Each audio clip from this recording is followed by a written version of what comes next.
Assalamu alaikum wa rahmatullahi wa barakatuh. Good morning, everybody.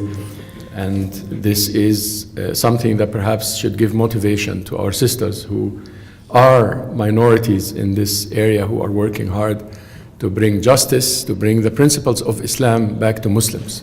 This is not about the principles of anything else or any other philosophy or culture. It is the principles of Islam back to Muslims. Simple as that.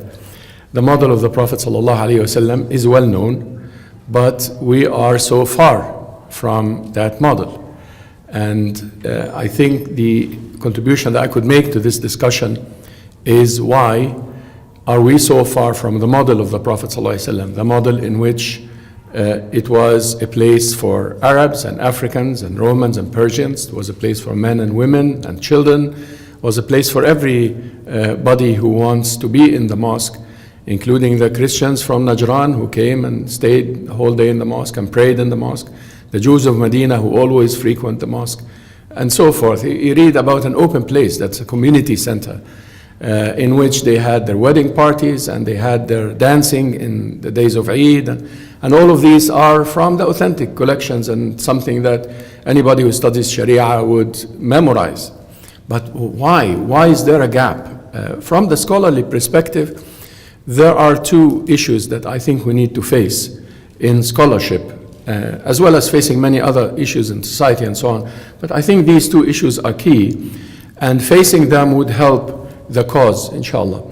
The issue of misinterpretation and the problem of misnarrations.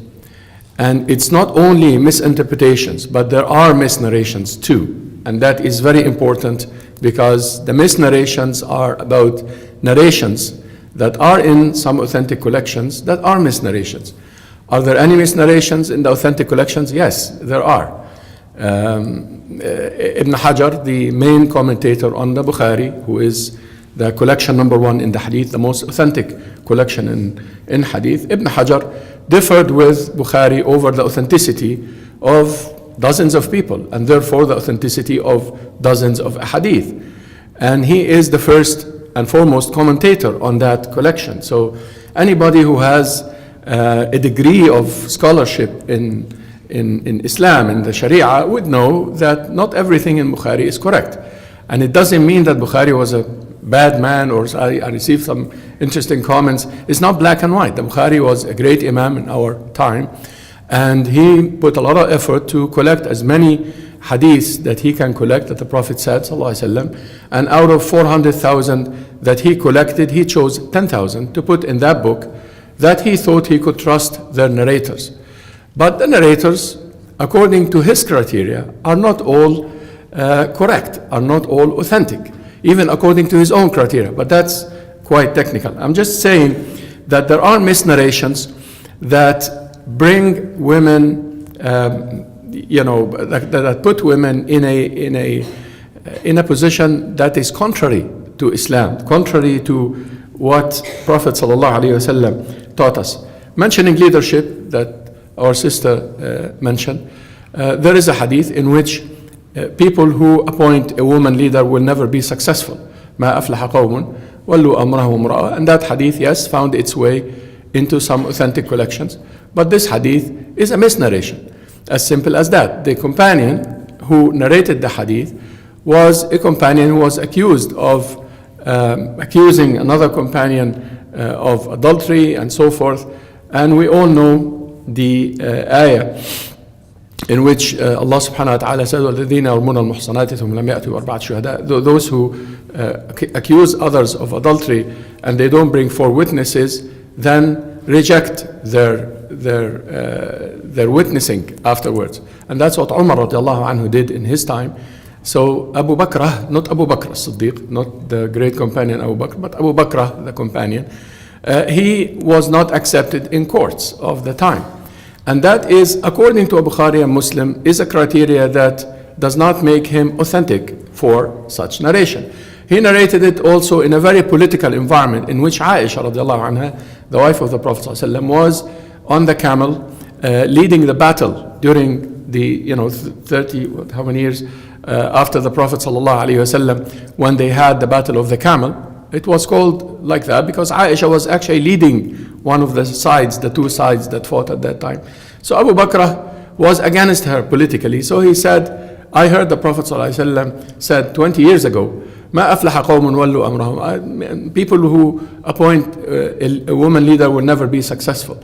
And then this, in my opinion, misnarration, and it's not just my opinion, a number of scholars, not a very popular opinion, the majority, again talking about minority and majority, the majority of scholars authenticated the hadith, but the hadith is a misnarration, as simple as that. Some other scholars said no, the hadith was about the queen of Persia at that time, and how the Persian kings and princes killed each other off until there was only a 17-year-old girl who became the queen of Persia, and the Prophet said they will never be successful because under the leadership of that girl, after killing off all the males, the cousins fighting and killing each other, familiar scene still, and so forth. So that's basically what the hadith was about, according to other narrations. Now, the misnarration in which Aisha radiallahu anha was saying, according to, again, a couple Bukhari narrators, that she married the Prophet ﷺ at the age of 6, and then they consummated the marriage at the age of 9. And that is a narration that contradicts, first of all, with the principles of the Quran about marriage and so on, and love and mercy. And how can the Quranic instructions and talk about marriage be fulfilled with a 6 or 9-year-old or a kid, really? And it contradicts with the Bukhari collection himself in a number of narrations. Aisha, in the same book, is saying that she witnessed the migration of Abyssinia, which was apparently 2 years before she was born, according to the 6 or 9-year-old.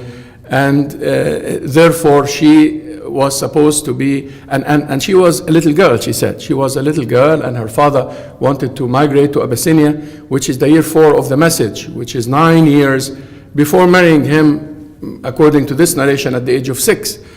And in another narration, she participated in the Battle of Uhud, which was the next year of her marriage to the Prophet ﷺ. And you can't really say that she participated in the battle at the age of 7 or 10 or any of that. That doesn't make any sense. And the other narration, that she was engaged to a young man from Quraysh before she married the Prophet ﷺ, and how her father argued with Abu Bakr, her father, and then they broke the engagement. All of this doesn't happen to a 5 or 6-year-old. And the other narration, that she embraced Islam with her father, and that was in the year 1 of Islam, and she was a young girl, which was narrated by Muhammad ibn Ishaq, not in the authentic Bukhari and Muslim collection, but other authentic collections. We can discuss that scholarly if you wish. And many other reasons that contradict with that narration. That is a misnarration that was narrated by a follower of the companions by the name Hisham ibn Urwa. And Hisham ibn Urwa, according to the Bukhari criteria, is not authentic because he had a relation with the king of the time. He worked really, or borrowed money, or whatever it is, from the sultan of the time. And that is, according to Bukhari, a criteria that disauthenticate him. But the majority of scholars accepted his narration, and now it is part of the fiqh that we could have a girl who's 9 who gets married, and it's a total disaster. In our time as well, not just in the previous times, we see so many cases of disasters, and people refer to that hadith that contradicts with a dozen other evidences in the same collections sometimes, but it is a misnarration. Why? Because people would like to make black and white distinctions for political reasons. I would like to talk a little bit about politics and scholarship. I could go on about that for a couple hours, but basically politicians in tyrannical systems and scholarships and scholars of Islam, they have a very intricate and very interesting relationship. Tyrants, since the fall of the Khilafah, fall of the succession of the Prophet ﷺ, and the founding of the empire, the Umayyad Empire, and then eventually the Abbasid Empire, the empires that came, the kingdoms, the emperors who ruled Muslims, versus the Khulafa, or the successors, who were servants for the people. The other guys were kings and emperors and living in castles of gold and this kind of thing. Before that, Umar radiallahu anhu or Uthman or Ali, they were just eating from the government. They were not accumulating any wealth. But when the tribe of Umayyah took over, they decided to suppress the fuqaha, to suppress some of the ulama who wanted to say different things. And women took a part of this in suppression. Why would a politician in today's world, for example, be interested in the suppression of women? I mean, when you do not allow women to drive, for example, then you have half of the society locked at home. That is a much easier country to manage rather than a country where women go back and forth. And yes, are these systems that fragile? Yes, they are. Those who come from that part of the world would tell you that. And therefore, for them, it is very advantageous to lock up part of the society. Half of it would be great at home, and the other half, I mean, they deal with that. It is very advantageous for them to keep the hegemony of men over women in an unfair way in the family law, because that means politics in the bigger sense. When women have the rights in the family law, then the structure that is built around power, which is mostly men, vicious guys, mafia-style kind of tyrants who rule the Muslim majority countries at large, that mafia doesn't have an interest in promoting the issues of women in terms of family law. I was part of debates with people who were involved in the legislation, since I work in the jurisprudence, in the family law in Egypt and back in Qatar and in a few other Arab countries. And from first account, there is a pressure on the legislators who would like to give women some family rights, as it is in Islam. There is a political pressure. There is a red light at the end for reform in the area of family law from the leadership of these countries, because they are not interested in that. This is not something that they would like to do. To liberate part of the society means that perhaps some other parts of the society will think of liberation, perhaps in a political or economic sense. And most of these countries are still under colonization in a new form and so forth. So they are not in a position to accommodate any liberating force. Female scholarship is another point I would like to make in the time allowed. It is very important that we have Sharia scholars who are female. And yes, we do have. They don't make it through the votes of the councils, the fatwa councils. I'm a member of a few of these councils in different countries. And recently, I am noticing more and more every time there are some names of female scholars who are nominated to be added to these fatwa councils. They are voted out. I can tell you that without too much details, but I see a growing voice of wanting to include women's scholarship in the fatwa councils. The traditional ones, I mean. And it is very important that we support female scholarship, because female scholarship is an integral part of Islamic scholarship. And the Islamic scholarship without females is not doing very well, and will not do well until the female voice comes back to scholarship. I know that from history. I studied history very well, hadith and so forth. And without the hadith narrators who were women, we would not have a hadith science that we have today. In fact, Imam al-Dhahabi, one of the great scholars of hadith, said, so many men lied about the Prophet ﷺ, but in our book of the liars about the Prophet, we do not have a single woman who lied about the Prophet ﷺ in our history of narrators. And we have hundreds of thousands of men. And all of the women, like when you see a woman chain, then it's a correct chain of narrators, because women don't lie about the Prophet ﷺ. You see here the politics and the culture and how it shapes scholarship. It's very important that we bring back women scholars to the Islamic scholarship. And I agree totally with my sister. Yes, we could find a fiqhi opinion to give women a masjid that is all women, all female masjid. Yes, even including Jum'ah. If they pray 4 rak'ahs of Dhuhr instead of 2 rak'ahs of Jum'ah, then they are correct according to every scholar in our history. There is no, it's not haram, but it is not right for our community. And not everything that is allowed in the Sharia is appropriate to do. And this is the case of women mosques. I support them as a kind of note of objection to what is happening in the real mosque. But I believe that women have to come back to the mosque and have to take the role in the mosque. And I think that this is a condition for women to take more leadership roles in our society, in our community and in Muslim societies in general. The model of the prophetic mosque doesn't exist anywhere, and I think it's very important to bring back the prophetic model. Because when women were in the mosque of the Prophet ﷺ participating in everything that's happening in the community, they were also in the market, leading the market. They were also in the battlefield, fighting if they can, and doing relief work when they can, and so forth.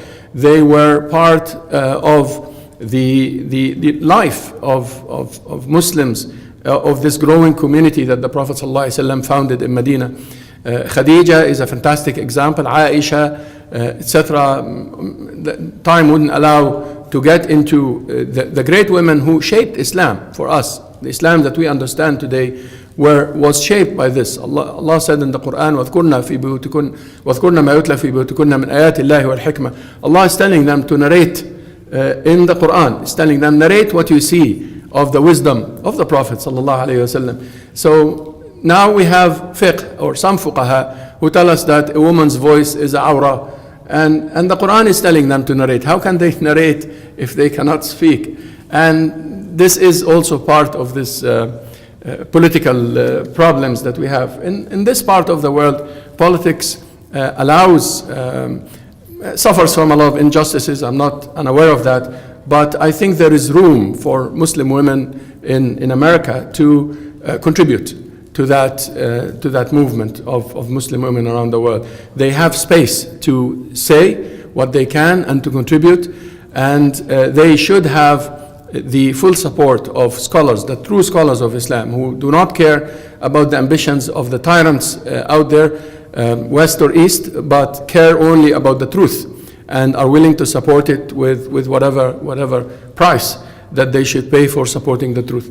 Ask Allah subhanahu wa ta'ala to protect you and to guide you. Again, I'm honored, and inshallah, being a minority here is an honor. Jazakumullah khair. Assalamu alaikum.